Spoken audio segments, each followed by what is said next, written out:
चंपक लाल नाम के एक व्यापारी रायपुर के पास ही एक गांव में रहते थे। उनका घर गांव के आला घरों में गिना जाता था। वे गेहूं, दाल, मसाले, साबुन, माचिस और इसी तरह के और सामान बेचा करते थे। कोई भी चीज तोलते वक्त चंपक लाल या फिर उनका नौकर दोनों ही बड़ा ध्यान रखते थे कि ग्राहक के पास एक भी दाना फालतू न चला जाए।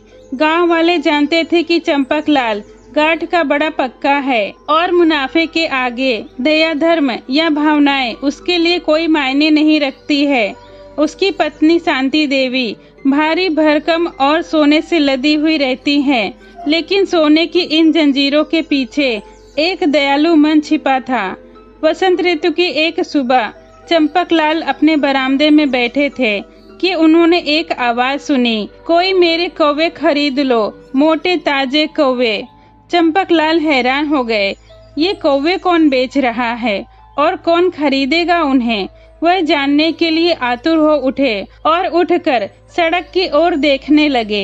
एक अधनंगा आदिवासी सिर पर टोकरी उठाए उनके घर की तरफ ही आ रहा था। आदिवासी के कंधे से लटकती हुई कुल्हाड़ी से पता चलता था कि वह शिकारी है।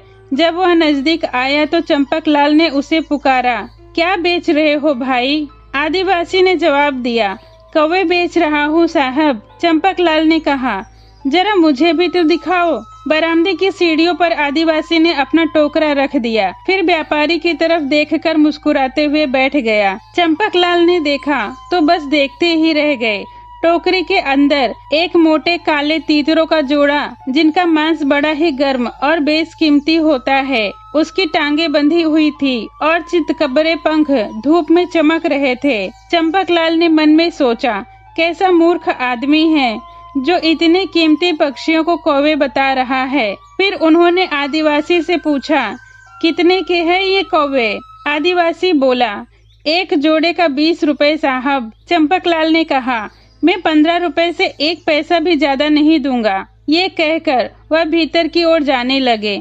आदिवासी ने कहा, नहीं नहीं साहब, आप तो बड़े दयालु हैं, कृपया करके इन्हें खरीद लीजिए। ये कहते हुए आदिवासी ने पंछियों को बरामदे की ऊपर वाली सीढ़ी पर रख दिया। चंपक लाल खुद को शाबाशी देते हुए मुड़े और उन्होंने गिनकर 15 रुपए आदिवासी के हाथ में थमा दिए। आदिवासी थोड़ा मुस्कुराया और सलाम ठोकते हुए पैसे रख लिए। चंपक लाल ने पूछा, तुम्हारा नाम क्या है? आदिवासी बोला, जी मेरा नाम नत्थू है। चंपक लाल ने कहा, ठीक है नत्थू, अब तुम जाओ और अगली बार जब तुम्हें और कौवे मिले तो मुझे जरूर बताना। चंपक लाल कुटिलता से मुस्कुराते हुए बोले। शांति देवी शाकाहारी थी, इसीलिए तीतर बरामदे वाले चूल्हे में पकाए गए। जब उन्होंने 2 तीतर को देखा तो उनकी आंखें खुली की खुली रह गई। शांति देवी ने पूछा, क्या कहा, कितने में खरीदा इन्हें? चंपक लाल हंसते हुए बोले, 15 रुपए में। उन्होंने पड़ोस के गांव से अपने एक मित्र को खाने की दावत दी और देर रात तक अपनी सूझबूझ पर बहुत खुश होते रहे। 1 दिन बाद फिर बरामदे में बैठे थे, तभी फिर उन्होंने किसी को पुकारते हुए सुना, कोई मेरे सुंदर रंगना ले लो। वह आदिवासी अपने सिर पर तांबे का एक चमकता हुआ घड़ा उठाए चला आ रहा था। वह ये पुकार लगा रहा था, कोई है जो सुंदर रंगना खरीदेगा? रंगना ले लो, कोई मेरे सुंदर रंगना ले लो। अरे नत्थू, चंपक लाल ने तो आदिवासी का नाम जैसे रट लिया था। ये रंगना क्या होता है, जरा इसे यहाँ तो ले आओ। नत्थू बरामदे की सीढ़ी में एक बार फिर आकर बैठ गया, घड़े को अपने पास ही रख लिया। चंपक लाल एकटक उसे देखने लगे। बड़ा भारी और खूबसूरत माल है, उन्होंने सोचा। वैसे तो घड़ा इस्तेमाल किया हुआ था और जगह जगह उसमें गड्ढे भी पड़े थे, पर रोशनी में चमचमा रहा था। इतना पुराना और भारी बर्तन कम से कम 1000 रुपए का तो होगा, चंपक लाल ने सोचा। फिर आदिवासी से पूछा, तुम इसे क्या कहते हो? नत्थू ने कहा, हमारे यहाँ रंगना कहते हैं इसे साहब। मेरी माँ का पुराना रंगना है, लेकिन कितना खूबसूरत है, देखिए। मटके पर एक थाप लगाते हुए नत्थू ने कहा। चंपक लाल ने पूछा, कितना लोगे? नत्थू बोला, 100 रुपए साहब। चंपक लाल की भौवें टेढ़ी हो गई और बोले, बहुत ज्यादा है, कोई दूसरा ग्राहक ढूंढ लो, अपने इस रंगना के लिए। नत्थू बोला, नहीं नहीं साहब, ऐसा ना कीजिए, आप बड़े अच्छे हैं साहब। अच्छा आप बोलिए, आप कितना देंगे? चंपकलाल ने दृढ़ता से कहा, 80 रुपए दूंगा। नत्थू के चेहरे से मुस्कान गायब हो गई। फिर भी उसने घड़ा उठाया, बरामदे की ऊपर वाली सीढ़ी पे रखा और अपना हाथ आगे फैला दिया। चंपकलाल ने गिनकर 80 रुपए उसे दे दिए। चंपकलाल अपनी पत्नी को सारा किस्सा सुनाते हुए खूब हंसा।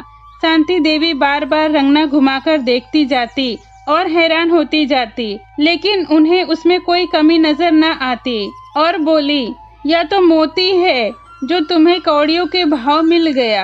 अब तो चंपकलाल हर सुबह अपने बरामदे में बैठे नत्थू की राह देखने लगे। वह उससे कुछ और खरीदने के लिए लालायित थे। जिसने भी रंगना देखा उसी ने तारीफ की थी और उसे मुनाफे का सौदा बताया था। चंपकलाल को रंगना खरीदे अभी 7 ही दिन हुए थे कि वह अपने बरामदे में थे कि तभी उन्होंने नत्थू को आते हुए देखा। अरे कोई मेरे अनमोल लपलोस खरीदेगा? लपलोस ले लो। अरे कोई मेरे अनमोल लपलोस खरीदेगा? नत्थू चिल्लाते हुए आ रहा था। चंपकलाल ने उसे आवाज दी तो वह एकदम सीढ़ियों वाली अपनी पुरानी जगह पर आकर बैठ गया। चंपकलाल ने पूछा, तो बताओ इस बार लपलोस क्या बेच रहे हो? नत्थू ने कहा, देखिए साहब, आपने ऐसे अनमोल लपलोस पहली बार देखे होंगे। बोलते हुए नत्थू ने अपने कमर से एक चमड़ी की पोटली निकाली। उसने पोटली उल्टी कर दी और मेली हथेली पर एक एक चमकते हीरो का ढेर लगा दिया। चंपकलाल हक्का बक्का रह गया। हीरो की चमक चौंधिया देने वाली थी।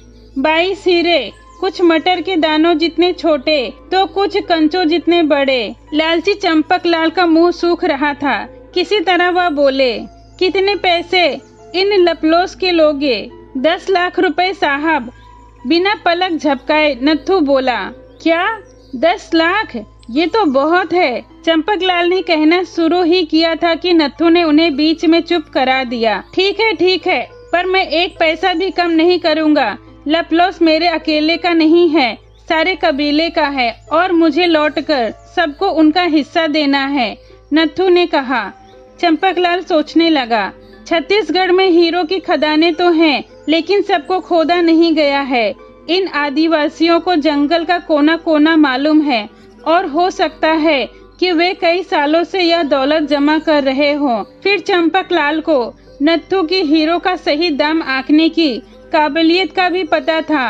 अगर वह 1000 रुपए का घड़ा सिर्फ 80 रुपए में बेच सकता है, तो जो हीरे वह 10 लाख में बेच रहा है उसकी असली कीमत क्या होगी?